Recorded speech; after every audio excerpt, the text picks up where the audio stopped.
నమస్తే, welcome to లియా news. Tirumala laddu కల్తీ అంశంలో అప్పట్లో ఈవోగా పనిచేసినటువంటి ధర్మారెడ్డి ఈరోజు రేపు విచారణకు హాజరవుతున్నారు. ఆ తర్వాత వైవి సుబ్బారెడ్డిని విచారణకు పిలిచే అవకాశం ఉంది అంటున్నారు. దీనికి సంబంధించి ఇప్పుడు టీడీపీ తరపు నుంచి స్వచ్ఛంద్ర కార్పొరేషన్ చైర్మన్గా పనిచేస్తున్నటువంటి పట్టాభి గారు స్పందించారు. దాదాపు 68 లక్షల టన్నుల కల్తీ నెయ్యిని తీసుకొచ్చారని, దాదాపు 250 కోట్ల వరకు దీంట్లో స్కామ్ చేశారని ఆయన అన్నారు. అయితే ఈ స్కామ్లో డబ్బులు మరి తాడేపల్లికి వెళ్ళాయా, ఎంత వెళ్ళాయి, వైవి సుబ్బారెడ్డి ఎంత, ఈవో ధర్మారెడ్డి ఎంత, కరుణాకర్ రెడ్డి ఎంత అని చెప్పి ఆయన ఒక మాట అనడం జరిగింది. దీని తర్వాత అందరిలో ఒకటే ప్రశ్న మొదలైంది, వైవి సుబ్బారెడ్డి విచారణ తర్వాత ఇంకెవరి విచారణ ఉండబోతుంది అని.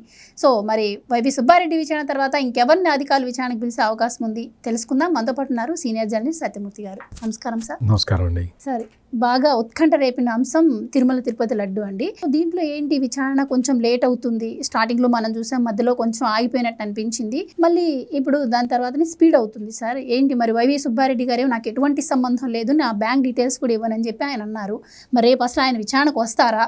రేపు ఆయనకి విచారణకు వస్తే ఎలాంటి సంచలన విషయాలు బయటపెట్టే అవకాశం ఉంది? ఆ తర్వాత ఎవరు మళ్ళీ ఆ లైన్లో ఉండబోతున్నారంటారు? నేను ముందు నుంచి కూడా నాకు దర్యాప్తు సంస్థల మీద ప్రగాఢమైన నమ్మకం ఉంది. అందుకనే నేను చాలాసార్లు చెప్పాను, మీతో కూడా చెప్పాను, ఈ లడ్డు కల్తీ అంశం సంబంధించి కేసు ఎక్కడ ఆగలేదు, దర్యాప్తు పక్కడబందీగా జరుగుతున్నది అనే నేను మొదటి నుంచి చెప్తూ ఉన్నాను. ఎందుకు అంటే నాకు విశ్వాసం, ఈ దర్యాప్తు సంస్థలు అంత తేలిగ్గా నేరస్తుల్ని వదిలేసే సమస్య ఉండదు. అందులోనూ కలియుగ దైవమైన వెంకటేశ్వర స్వామికి జరిగిన అపచారాన్ని అంత ఈజీగా వదిలేస్తాయని నేనైతే అనుకోను. నా నమ్మకం అదే. ఈ రోజున ధర్మారెడ్డిని పిలవటం అనేది నేను కూడా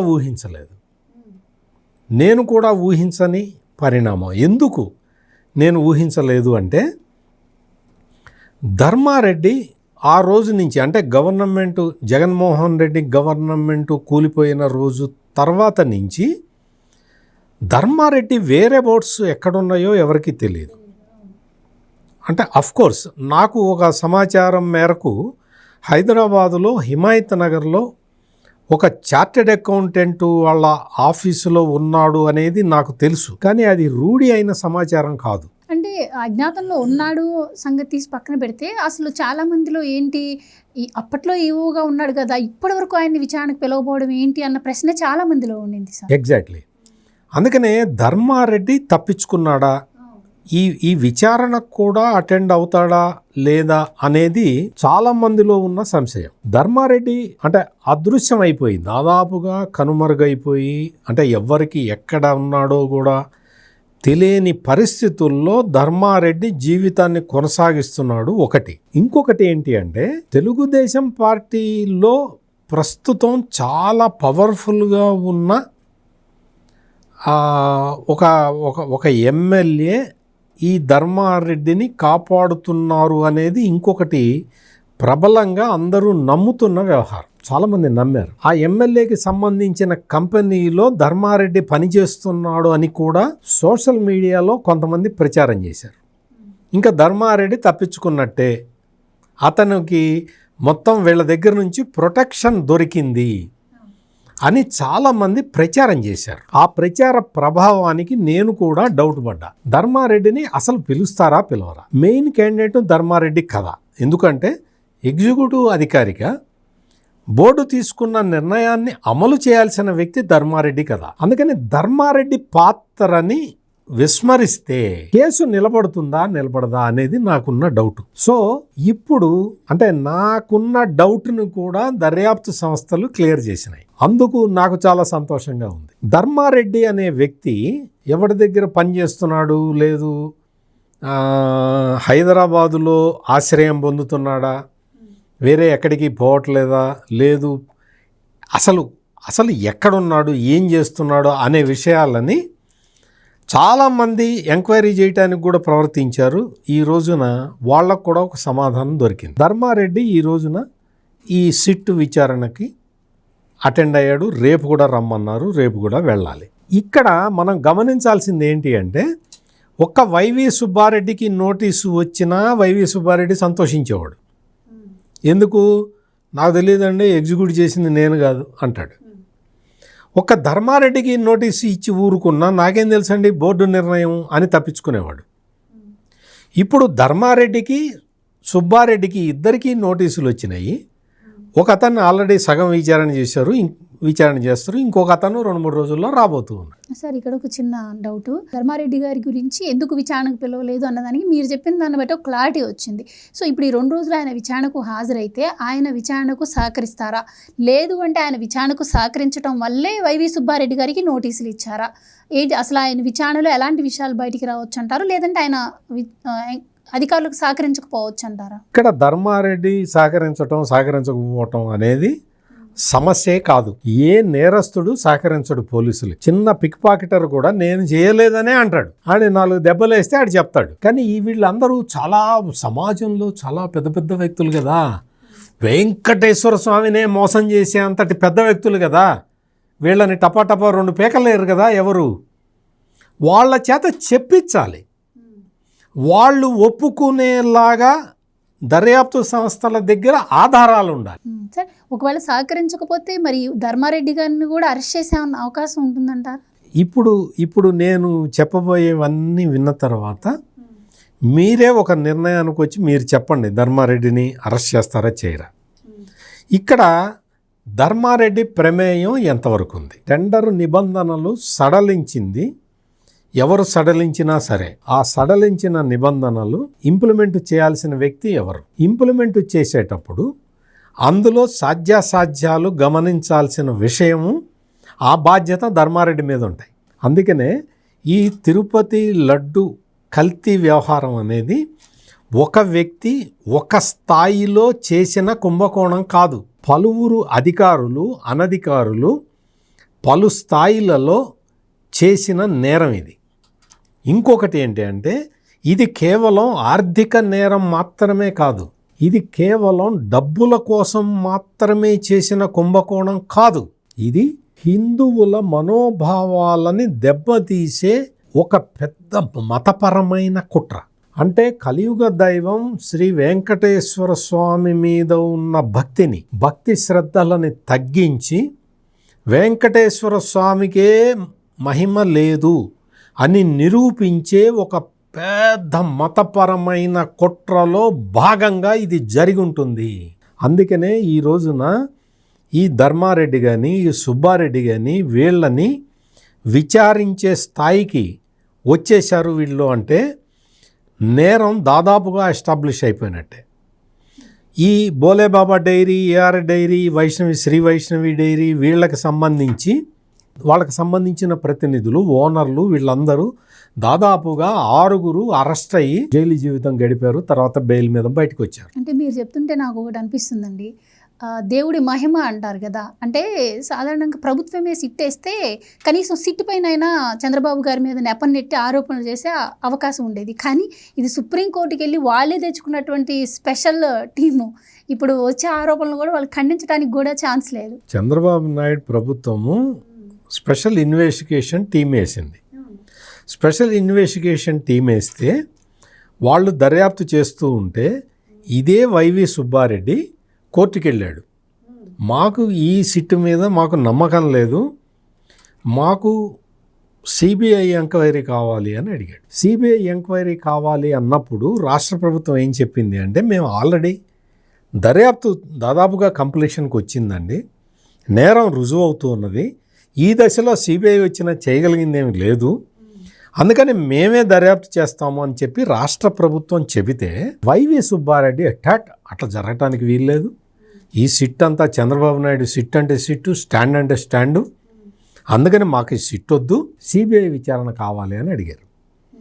అడిగిన సందర్భంలో న్యాయమూర్తి కొన్ని రకాల వ్యాఖ్యానాలు చేస్తే, అంటే కొన్ని కామెంట్లు చేస్తే ఆ కామెంట్లని ఉపయోగించి సాక్షి పత్రికలో, సాక్షి ఛానల్లో చిలవలు పలవలు చేసి దారుణమైన అంటే కోర్టు తీర్పుని, న్యాయమూర్తిని కూడా ఒక పలచన చేసే విధంగా, రాష్ట్ర ప్రభుత్వాన్ని తోలనాడే విధంగా వార్తలు రాసుకొని సంతోషపడ్డారు ఈ సాక్షి బృందం అంతా కూడా. అంటే జడ్జి ఏదో ఒక క్వశ్చన్ పాసింగ్ రిమార్క్ చేస్తే ఆ రిమార్క్ బట్టి చంద్రబాబు నాయుడు ప్రభుత్వానికి ఎదురు దెబ్బ, చంద్రబాబు నాయుడు ప్రభుత్వానికి అసలు ఫేసే లేదు, చంద్రబాబు నాయుడు ప్రభుత్వం బొక్క బోర్లా పడ్డది, తిరుపతి లడ్డు అసలు కల్తీనే జరగలేదని రాసుకున్నారు వీళ్ళందరూ. రాసుకొని సంతోషపడ్డంత మాత్రాన నేరం రూపుమాపిపోదు కదా.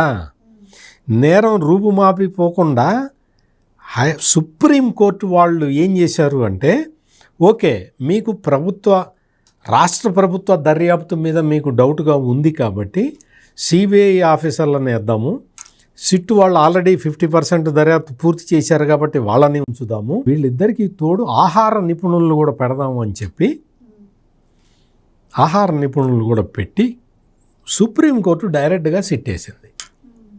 సుప్రీంకోర్టు ఈ రోజున సిబిఐ ఆధ్వర్యంలో సిట్టు వేసిన తర్వాత వైవి సుబ్బారెడ్డి గొంతులో పచ్చి వెలక్కాయబడ్డట్టు అయింది. దేవుడి మహిమ చూస్తే వాళ్ళ గొయ్యి వాళ్ళే తవ్వుకున్నట్టు అయింది. వాళ్ళ గొయ్యి వాళ్ళే తవ్వుకున్నట్టుగా ఇప్పుడు ఈ రోజున వచ్చింది. ఇప్పుడు నెక్స్ట్ ఏంటి, వైవి సుబ్బారెడ్డి బ్యాంక్ అకౌంట్లు, వైవి సుబ్బారెడ్డి భార్యకు సంబంధించిన బ్యాంక్ అకౌంట్లు తనిఖీ చేద్దాము అని దర్యాప్తు సంస్థ ముందరికి వెళ్తే కోర్టుల్లో వాదించి మా ప్రైవసీకి భంగం కలుగుతుంది అన్న పాయింట్ తీసుకొచ్చి వాళ్ళు ఈ బ్యాంక్ అకౌంట్లు తనిఖీ చేసి బ్యాంక్ అకౌంట్లలో డబ్బులు ఎక్కడి నుంచి పడ్డాయో చూసే ఒక మార్గాన్ని శాశ్వతంగా మూసేద్దామని ప్రయత్నం చేశారు. కోర్టు దానికి సంబంధించి ఒక ఆర్డర్ రిలీజ్ చేసేసరికి వాళ్ళు ఊపిరి పీల్చుకున్నారు. ఉన్న డాక్యుమెంట్లతోటే దర్యాప్తు చెయ్యండి అని కోర్టు చెప్పటంతో వైవి సుబ్బారెడ్డి నేను అనుకోవటం ఆనందంగా అసలు చాలా ఆనందపడిపోయి ఉంటాడు. ఆ తర్వాత ఉన్న డాక్యుమెంట్లు తీస్తేనే ఎవరైతే అప్పుడు చైర్మన్గా ఉన్న వైవి సుబ్బారెడ్డి పిఏ ఉన్నాడో ఆ చిన్న అప్పన్న, అతను డైరెక్ట్గా వెళ్ళి డబ్బులు తీసుకొని వచ్చిన అన్నీ కూడా ఆధారాలు రికార్డ్ అయి ఉన్నాయి. ఒకసారి కాదు, 2 సార్లు కాదు, ఎన్నిసార్లు తీసుకొచ్చాడో లెక్కే లేదు. డబ్బులు తెచ్చుకున్నాడు. ఆ డబ్బులు ఎవరికి ఇచ్చాడు? ఎవరికి ఇస్తాడు? బాస్కి ఇస్తాడు, అంతే కదా. బాస్ ఎవరు? ఆ బాస్కే ఇస్తాడు. అంటే ఇది ఉన్న డాక్యుమెంట్లతోటే సిబిఐ ఎస్టాబ్లిష్ చేసింది. దీంతో పాటు ఎవరైతే ఇప్పుడు ఈ బోలేబాబా డైరీ కానీ, లేదు శ్రీ వైష్ణవి కానీ, లేదు ఏఆర్ డైరీ కానీ, ఈ కంపెనీలు, ఈ మెయిన్ ప్రధానమైన కంపెనీలు ఇవి. ఈ కంపెనీల వాళ్ళు నెయ్యి రావాలి అంటే వెన్న ఉండాలి కదా, వెన్న రావాలి అంటే పాలు ఉండాలి కదా, పాలు ఉండాలి అంటే పాలు రైతుల దగ్గర నుంచి సేకరించాలి కదా. సింపుల్ లాజిక్ కదా. పాలు ఎక్కడి నుంచి సేకరించారు అని దర్యాప్తు చేస్తే వీళ్ళు ఎవ్వరూ కూడా పాలు సేకరించాలి. అంటే పాలు లేవు, వెన్న లేదు, నెయ్యి లేదు. నెయ్యి వచ్చింది, అదే చెప్తున్నా, నెయ్యి కూడా లేదు. వీళ్ళ దగ్గర ఉన్నదల్లా ఏంటి అంటే డాల్డా ఉంది.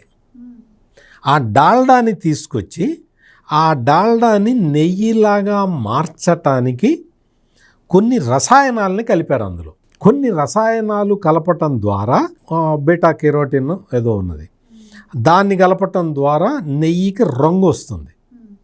ఈ బీటా కెరోటిన్ అనేది వృక్షాల నుంచి తీసింది, మొక్కల నుంచి తీసేది.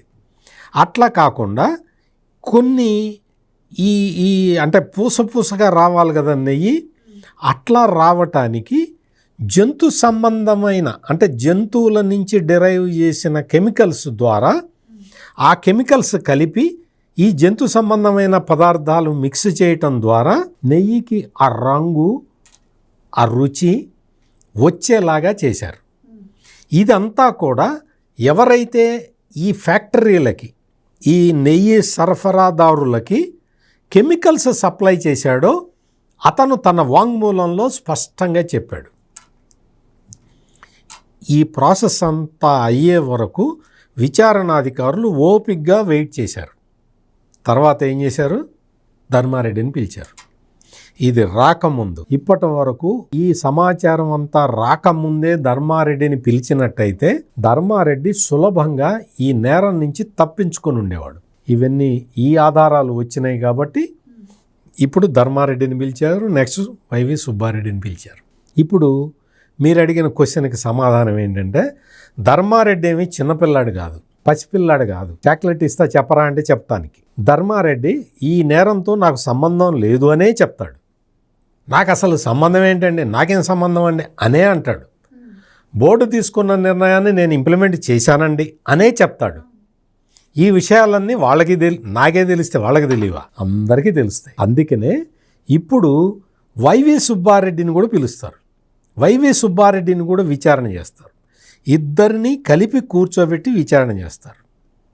చేసినప్పుడు బండారం మొత్తం బయటపడుతుంది. బండారం మొత్తం బయటపడుతుంది. ఈ ధర్మారెడ్డి సుబ్బారెడ్డినే ఉన్నారా, వీళ్ళ పైన బిగ్ బాస్ ఇంకెవడన్నా ఉన్నాడా అనేది కూడా ఇప్పుడు ప్రధానమైన అంశం. ఎందుకు అంటే బిగ్ బాస్కి తెలియకుండా, బిగ్ బాస్కి వాటా ఇవ్వకుండా, బిగ్ బాస్కి చెప్పకుండా, బిగ్ బాస్కి మాయ చేసి ఈ నేరం చేసే అంత ధైర్య సాహసాలు వీళ్ళిద్దరూ చేయరు. ధర్మారెడ్డి సుబ్బారెడ్డి చేయరు. సుబ్బారెడ్డి అయితే డైరెక్ట్గా ఆయన బాబాయ్, ధర్మారెడ్డి అయితే ఆయన మనిషే. చాలా సంవత్సరాల నుంచి వాళ్ళ కుటుంబ సేవలో తరిస్తున్న వ్యక్తి. అందుకని ఇక్కడ ఏంటి అంటే ఈ బిగ్ బాస్ పాత్ర కూడా ఇందులో ఉన్నదా అనేది ఎస్టాబ్లిష్ కావటానికి, దాన్ని దర్యాప్తు చేయటానికి ఒక కీలక ఘట్టంలోకి ఇది వచ్చింది. అందుకని సాక్షాత్తు కలియుగ దైవం అయిన వెంకటేశ్వర స్వామి ఒక విగ్రహం కాదు, ఆయన ఒక కలియుగ దైవము, మనందరి ఆరాధ్య దైవము. ఆయనకే అన్యాయం చేస్తే ఆయన చూస్తూ ఊరుకోడు.